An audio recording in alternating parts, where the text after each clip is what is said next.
10 जनवरी 1966 को लाल बहादुर शास्त्री ने ताशकंद में इंडिया और पाकिस्तान के बीच एक हिस्टोरिक एग्रीमेंट साइन किया। ये एक बड़ी डिप्लोमेटिक जीत थी, जिसकी खुशी में रसिया ने एक ग्रैंड पार्टी अरेंज की, जो उसी रात 8 बजे रखा गया था, जिसे शास्त्री जी ने भी अटेंड किया। पार्टी के बाद शास्त्री जी अपनी विला की तरफ निकल पड़ते हैं, जो डच में था। लेकिन उस रात जो खुशी का माहौल था, वो एक अजीब सी ट्रेजेडी में बदल गई। कुछ ही घंटों के बाद शास्त्री जी का तबीयत बहुत ही ज्यादा बिगड़ जाती है और रात 1:32 में शास्त्री जी अपना दम तोड़ देते हैं। 11 जनवरी 1966 को शास्त्री जी की मृत्यु की खबर ने पूरे देश को हिला कर रख दिया।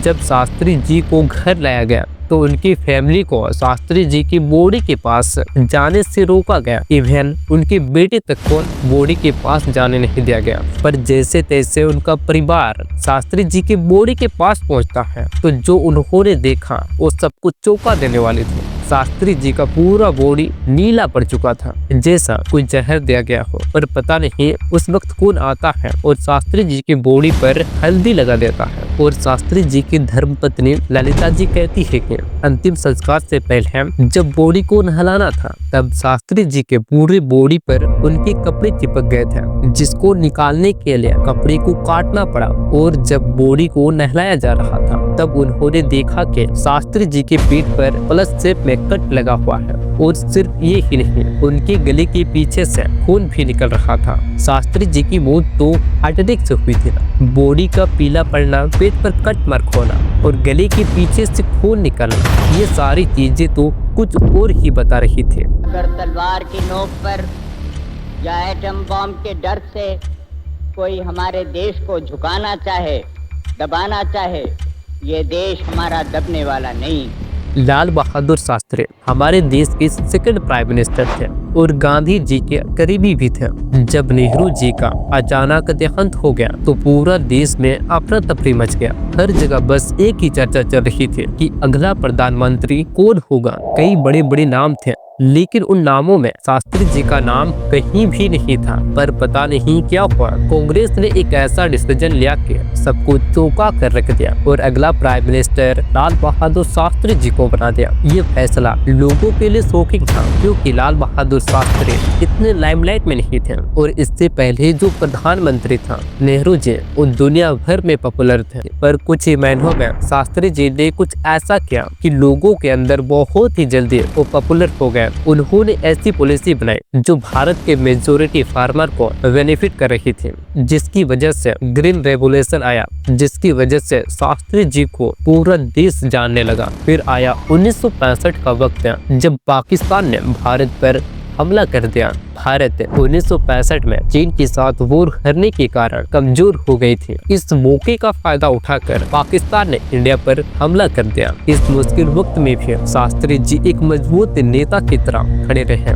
उन्होंने साफ साफ कह दिया था कि अगर कोई हमें आंख दिखाएगा तो हम भी उनका जवाब आंख से देंगे। शास्त्री जी ने न सिर्फ सेनाओं का ही हौसला बढ़ाया, बल्कि आम नागरिकों को भी अपने देश के लिए कुछ करने के लिए कहा। और इसी दौरान शास्त्री जी ने एक नारा दिया जो हर हिंदुस्तानी की आवाज बन गई, जय जवान जय किसान। एक तरफ थे हमारे जवान जो बॉर्डर पे पाकिस्तान को मुंहतोड़ जवाब दे रहे थे, और दूसरी तरफ थे हमारे किसान जो फसल उगाकर अपने देश को खुद के पैरों में खड़े कर रहे थे। 1965 के वॉर के दौरान शास्त्री जी ने जो लीडरशिप दिखाई, इसे इतने अच्छे तरीके से हैंडल किया कि जो पूरी दुनिया में शास्त्री जी की जो इमेज थी एज ए वीक लीडर के तौर पर, वो बदल चुकी थी। शास्त्री जी के लीडरशिप में भारत ने 1965 की वॉर में पाकिस्तान को बुरी तरह से हराया और इंडियन सोल्जर ने पाकिस्तान के 2000 किलोमीटर स्क्वायर के एरिया को अपने कब्जे में ले लिया था। ये जीत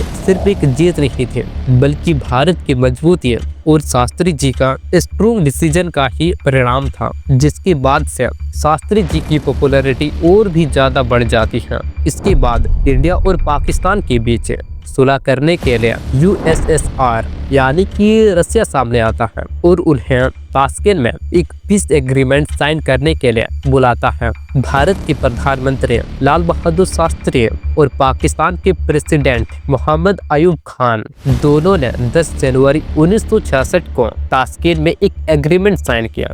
ये एक पीस एग्रीमेंट था जिसका मकसद दोनों देशों के बीच शांति बनाना था, जिसमें दोनों देशों ने डिसीजन किया कि वॉर के दौरान जो एरिया कैप्चर किया गया है उसे वापस किया जाएगा और दोनों देशों की आर्मी पहले वाले पोजीशन में लूट आएगी। इसका मतलब था कि इंडियन सोल्जर ने जो पाकिस्तान एरिया को कैप्चर किया था उसे वापस कर दिया जाएगा। एग्रीमेंट साइन होने के बाद रसिया ने इस हिस्टोरिक मोमेंट की खुशी में एक पार्टी अरेंजमेंट करती है और ये पार्टी उसी रात शाम 8 बजे रखी गई थी। शास्त्री जी भी उस पार्टी को अटेंड करते हैं और पार्टी के बाद शास्त्री जी वहां से अपनी विला की तरफ निकल जाते हैं जहां वो रुके हुए थे। यहाँ तक सब कुछ ठीक था, लेकिन अगले कुछ घंटों में शास्त्री जी के साथ कुछ ऐसा हुआ जो पूरी दुनिया को चौंका कर रख दिया। शास्त्री जी उस विला में सिर्फ अकेले नहीं ठहरे थे, बल्कि उसके साथ उसके ट्रस्टेड टीम भी थी जो हमेशा उसके साथ रहते थे। इस टीम में उसके personal physician doctor R.N. Chog जो 1955 से शास्त्री जी के साथ जुड़े हुए थे, security officer R.K. Kapoor, private secretary J.N. सहाय और पर्सनल असिस्टेंट रामनाथ, जिसके ऊपर शास्त्री जी के खाने पीने की पूरी जिम्मेदारी थी। शास्त्री जी रामनाथ के अलावा किसी और के हाथों का खाना नहीं खाते थे। इसके अलावा उनके साथ इंडियन एम्बेसडर के कुक मोहम्मद जान और रशियन कुक भी उसी विला में ठहरे हुए थे। विला में लूटने के बाद शास्त्री जी थोड़ी देर तक आराम करते हैं और थोड़ी देर बाद उसके पर्सनल असिस्टेंट रामनाथ उनके कमरे में आते हैं और उनसे खाना खाने के लिए पूछते हैं। शास्त्री जी पहले तो मना कर देते हैं क्योंकि वो पार्टी में खाना खा चुके थे, बट फिर वो कुछ लाइट खाने के लिए मंगाते हैं। तो फिर रामनाथ किचन से आलू और पालक की सब्जी लेकर आते हैं जो मोहम्मद जान और शायद दरअसल कुक ने बनाया था। शास्त्री जी खाने के बाद अपने पर्सनल सेक्रेटरी J.N. सहाय के साथ अगले दिन की शेड्यूल के बारे में डिस्कस करते हैं, क्योंकि अगले दिन शास्त्री जी को कबूल होकर इंडिया वापस आना था। फिर उसके बाद शास्त्री जी की फैमिली से कॉल आता है और वो उनसे बातें करते हैं और पूछते हैं ताशकंद एग्रीमेंट के बारे में लोगों का क्या रिएक्शन है। उनकी फैमिली ने बताया कि भारत के लोगों ने इस एग्रीमेंट को पॉजिटिवली लिया है और सब कुछ ठीक है। ये सुनकर शास्त्री जी खुशी से फोन रख देते हैं। इसके बाद रामनाथ हमेशा की तरह शास्त्री जी को दूध सर्व करते हैं। दूध पीने के बाद शास्त्री जी थोड़ी देर तक अपने कमरे में चलते हैं। फिर उसके बाद रामनाथ को पानी पिलाने के लिए कहते हैं, जो रामनाथ उसी कमरे में रखे एक बोतल से पानी सर्व करते हैं और पानी पीने के बाद शास्त्री जी रामनाथ को कहते हैं कि तुम जाओ और आराम करो, क्योंकि अगले दिन उनकी पूरी टीम भारत रुकने वाली थी। रामनाथ शास्त्री जी के रूम से लगभग 12:30 बजे निकल जाते हैं। फिर उसके बाद शास्त्री जी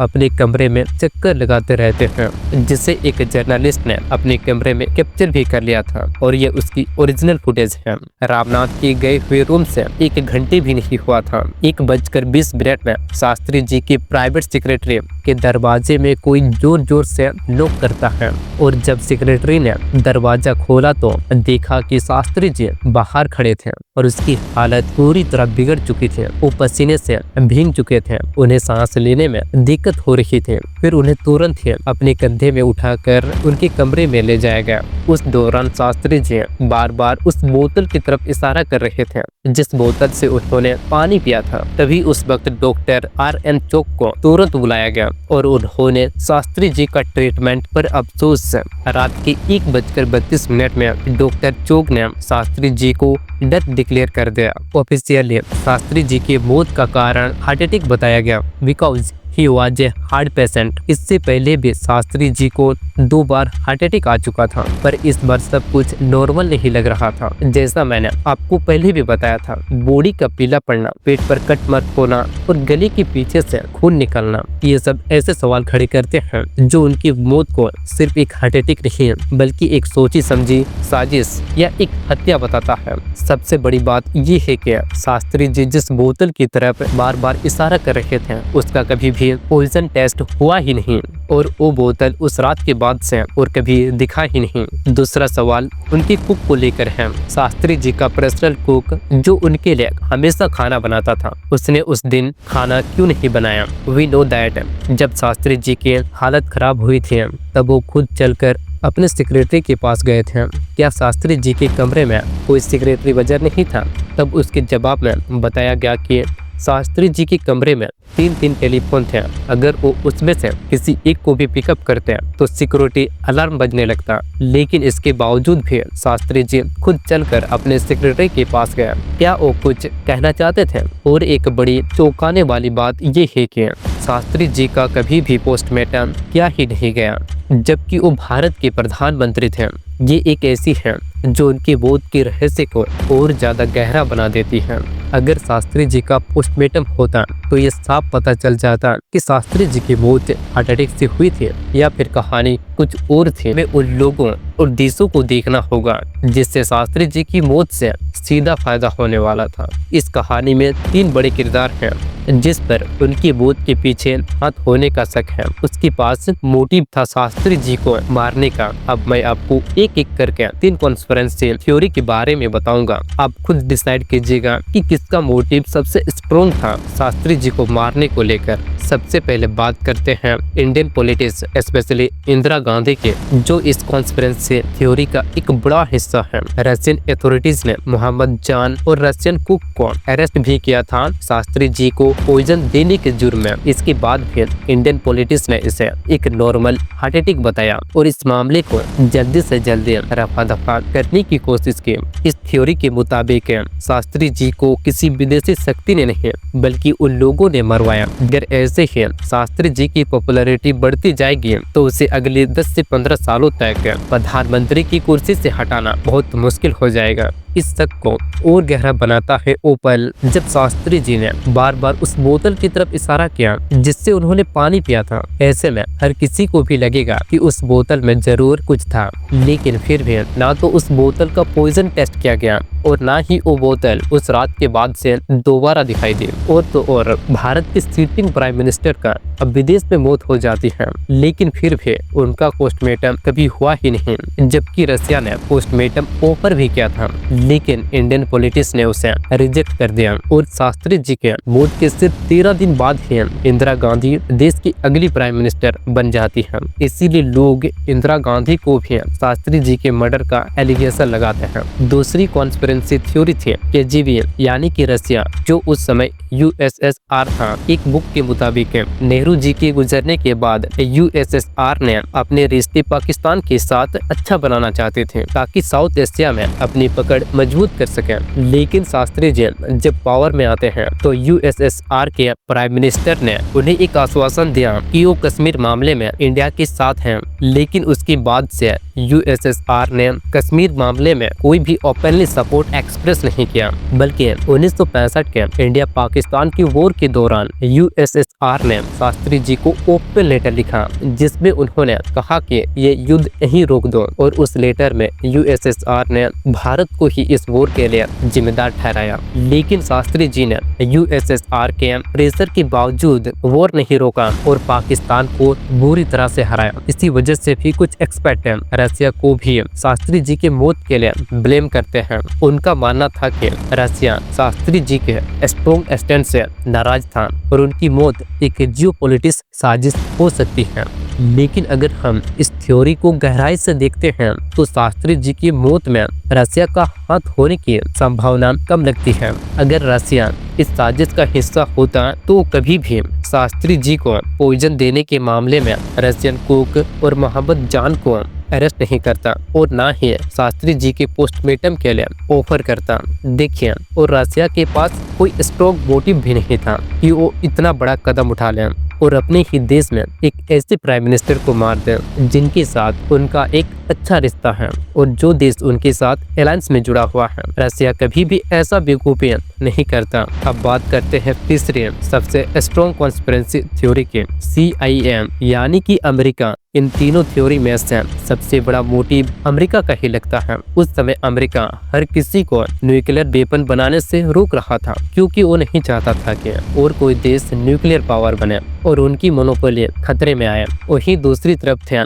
शास्त्री जी जो न्यूक्लियर वेपन बनाने में बहुत जोर दे रहे थे। एक रिपोर्ट के मुताबिक भारत सिर्फ 18 महीने दूर था एक न्यूक्लियर बम बनाने में। ये बात अमेरिका को बिल्कुल पसंद नहीं आई। यहाँ तक कि CIA ऑफिसर रॉबर्ट क्राउली ने ओपनली ये एक्सेप्ट भी किया कि अमेरिका ने ही शास्त्री जी को मरवाया है, और उन्होंने ये भी बताया कि शास्त्री जी की मौत के सिर्फ 13 दिन बाद भारत के महान साइंटिस्ट डॉक्टर होमी भाभा का प्लेन क्रैश में भी CIA का ही हाथ था।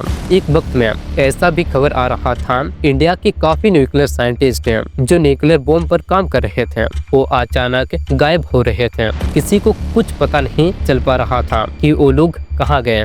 इस पर भी CIA पर ही एलिगेशन लग रहा था, क्योंकि अमेरिका ही जो भी न्यूक्लियर बम बना रहा था उन्हें रोक रहा था। अगर इस एंगल पर देखें तो CIA का ही मोटिव बहुत स्ट्रोंग लग रहा है, और रॉबर्ट क्राउली ने भी इसे एक्सेप्ट किया है। लेकिन एक और एंगल से देखें तो हो सकता है रॉबर्ट क्राउली झूठ बोल रहे होंगे, क्योंकि उस वक्त रॉबर्ट क्राउली रिटायर हो चुके थे, और कभी कभी लोग रिटायरमेंट के बाद लाइमलाइट में आने के लिए ऐसा क्लेम कर देते हैं। हो सकता है ये स्टेटमेंट एक सिर्फ पब्लिसिटी स्टंट था। अब इन तीनों कॉन्स्पिरेसी थ्योरी को जानने के बाद आपको क्या लगता है, किसने शास्त्री जी का असल में मर्डर करवाया होगा? आप कमेंट बॉक्स में अपनी राय जरूर दें।